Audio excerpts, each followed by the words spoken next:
makilala. Eto na, Inday Sara, here she comes.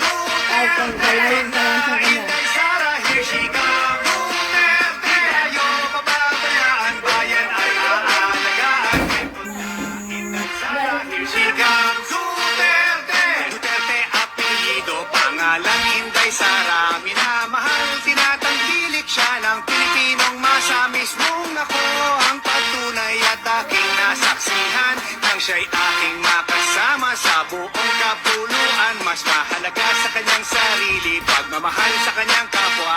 Puso niya sumeserbisyo sa kapos at mga dukha. Ang mapabuti ang buong bansa'y kanyang hinahangad. At ang tiwala ng sambayanan ay may lagay sa kanyang palad. Eto na, Inday Sara, here she comes.